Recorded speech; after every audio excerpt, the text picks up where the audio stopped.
Hello everyone, this is Highlander from MTG Cardsmith, and today we're doing something a little different. So we're not doing a custom, well, kind of doing custom card reviews, but not. But okay, so let's start over. So some of you may be familiar with mystery box challenges. If you're not, there's the short version is they're essentially Magic Design challenges. But here I've been given a challenge of rank. I've been given 5 custom cards. And I'm to rate them, or rank, I guess rank them is a better way to put it. I'm to rank them, and the ranking needs to meet the ranking of the person who gave me the challenge, basically. So now I could meta this and try, well, maybe I'll meta it. Who knows? I haven't looked at these cards at all, so let's do a quick run through of the cards here. We got Jason the Hero God as the first one, as you can see here. We've got Ellicent's Mana Weaver. We've got Rise of the Valkyries. We've got the Dragon. And we've got Residential District. So these are our 5 cards. And so let's take a quick cursory glance at each of these. So we got Jason the Hero God. Let me move. One moment, folks. Okay, there we go. That's better. Okay, so what do we got here? Well, this doesn't look like a magic card to me. Okay, let's read this. So we got a 6 cost, but it's backwards. The 4 should be over here, obviously. It's a 14/10 for 6. It's a legendary creature god. It says Sword of the Righteous deals +6 damage. The Art of War gives you an extra turn. So this to me looks like it's not actually supposed to be a magic card. This looks like somebody used a magic card generator to create a card for some other game. Let's see what this says. Truly, Jason is the most favored god of them all. He fights alongside man if the battle is justified. His daughter, June, loves and respects him. His wife, Aurora, could never love another man. He is the only god that has no siblings. Okay. All right, so this to me does not look like a magic card. So let's move on to the next one. Ellicent's the Mana Weaver. Okay, so what do we got here? We got an absurd mana cost. For a mythic 0/4, they can tap to and pay 2 life to add some mana. For each point of mana that would be spent to activate an ability of a card you own or control in any zone, that ability's controller may pay 2 life instead. Oh, I gotta read that again. For each point of mana that would be spent to activate an ability of a card you own or control in any zone, that ability's controller may pay 2 life instead. Okay, so I think what that's saying is you can pay life instead of mana for spells and abilities. For just abilities. Just abilities, okay. Remove 4 counters of any type other than -1/-1 counters from among permanents you control. Sorry, I'm laughing a little bit. Put 2 loyalty counters on Ellicent's Mana Weaver, then transform it. Okay. Is there a... I don't think I've seen the backside of this. This is a transform card, but the backside has not been given to me, so we'll have to just rate it on its own. Okay, so this is an actual magic card. So I mean, currently let's just kind of start rating right away. So currently I have to put this above Jason, just by default, considering Jason's not an actual magic card. Jason the Hero God. Oops, sorry. He's at number 2 at the moment. And then we've got number 1, Ellicent's Mana Weaver. Okay, but this card's pretty absurd. I mean, look, if I was rating this card, I'd give it a pretty low rating. I mean, it's got this completely absurd mana cost. The wording is bonkers. I had to read this multiple times. This ability is like, okay, I guess. But kind of situational. And then it's got this weird counter thing that doesn't exactly go with any of our other stuff. So, Plus colorless mana. I hate when people put a colorless mana in there. I mean, come on. Just come on. All right, so let's move on to the next one. Rise of the Valkyries. No mana cost on this one. Sorcery Agrona. Okay. Put 4/4/4 angel creature tokens with flying and vigilance onto the battlefield. Okay, so I don't know what a Sorcery Agrona is. Put 4/4/4 angel creature tokens with flying and vigilance onto the battlefield. So this is obviously a pretty absurd card. This one doesn't have a cost, so I don't exactly know how you're supposed to be casting this. I mean, is it intentional that this doesn't have a cost? Is that intentional, I wonder? Like, are you supposed to try and just, like, cheat this into play somehow? Because if you don't know, if a card doesn't have a cost, you're not allowed to play it from your hand, right? Oh, sorry, one moment. All right, we're back. Yeah, it's unclear to me whether or not this card is meant to not have a mana cost. I would think it's probably more likely that it's a mistake that there's no mana cost on here, but it seems hard to make that kind of a mistake. Yeah, I mean, the card itself is very simple. It's very powerful. The wording's obviously kind of wonky, and the formatting is pretty off. I don't know what a Sorcery Agrona is, but the effect, like, I would put this effect I would rate higher than this. I mean, like, this card's just so complex for no reason. And this card's very simple, which I generally like better. But this one also doesn't have a mana cost. This one, the question is no mana cost better than an absurd mana cost? That's really the question. Because wow, I don't know what to think about this no mana cost. I really don't. Okay. I don't know where I want to... Okay, let me read this one again. For each point of... Okay, so you can play this thing for like 2, 4, 6, 8 life on 1, but you have to have a colorless mana to do that? Oh, God, this card is so complicated.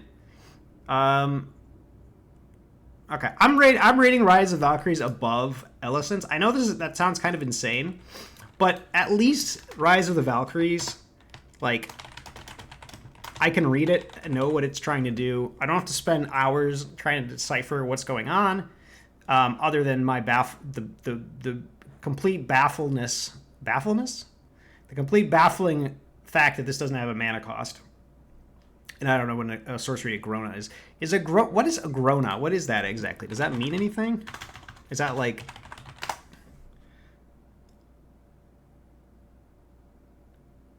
hypothetical reconstructed Proto-Celtic name. Okay, well, who knows? Okay, next card, the Dragon. Okay, I feel like I've heard this name before, so I have to check. Is this card a reprint, or is this a reprint? But just, excuse me, a recreation? What the heck am I doing? Yeah. I think this is a recreation of this card, just using Minecraft art.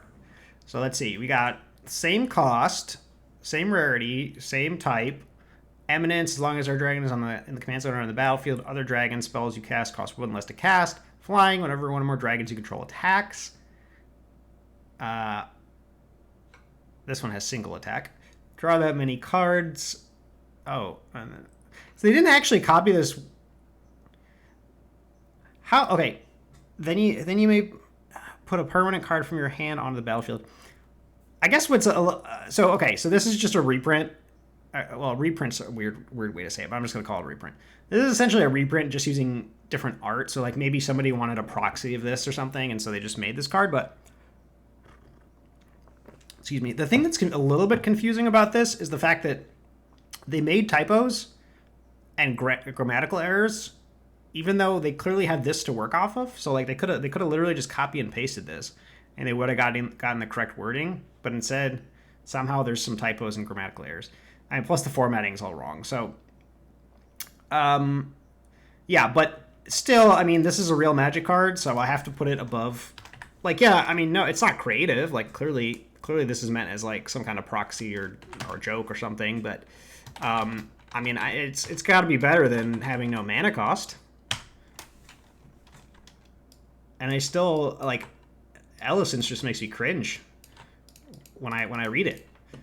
So, okay, so let's see. So we got that so far. And now let's take a look at the last card, which is Residential District. Okay, so this is a land.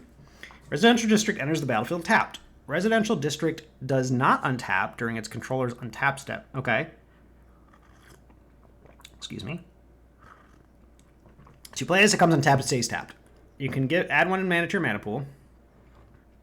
And whenever you play a creature, untap Residential District. I see. Okay, this card is at... I could go into a deep dive on this card, but I don't really want to spend the time deep diving on every single one of these cards. But this card's at least a little creative. I mean, this is clearly the number one, right? Like okay, it's the Ur Dragon's a reprint, but it's a real Magic card, right?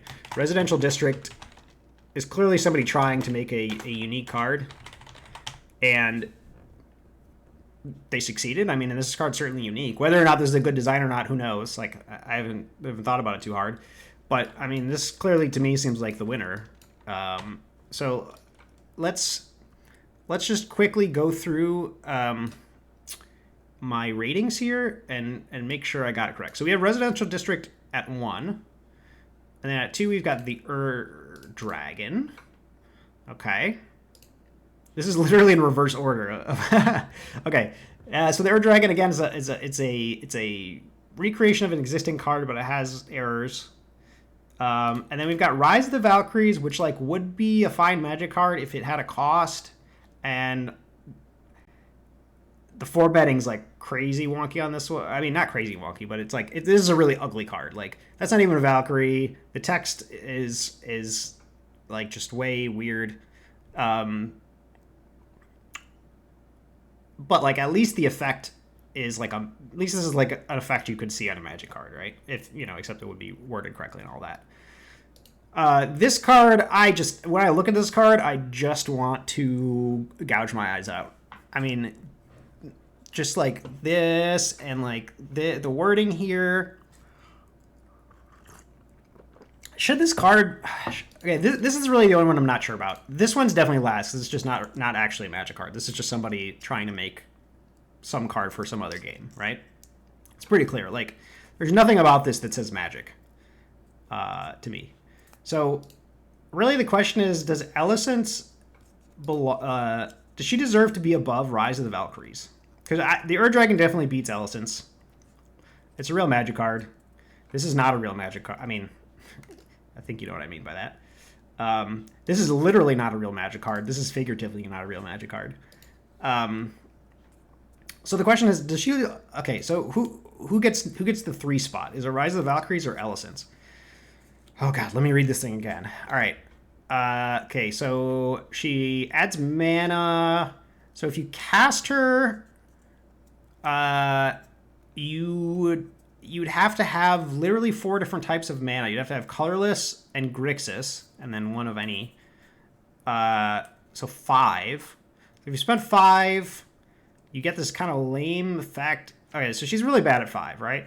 So at 4, I mean, and it's also tough to tell because there's a backside on this one, and I'm not shown the backside, which is clearly a big part of this card. So it's a little tough, I think, to gauge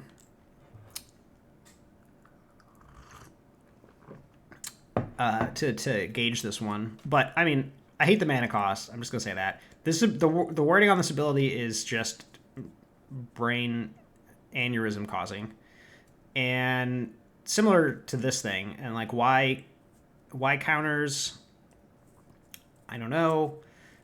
This card's just like sort of all over the place. But, okay, here's the question. So the real question is, we're going to have to meta this one, right?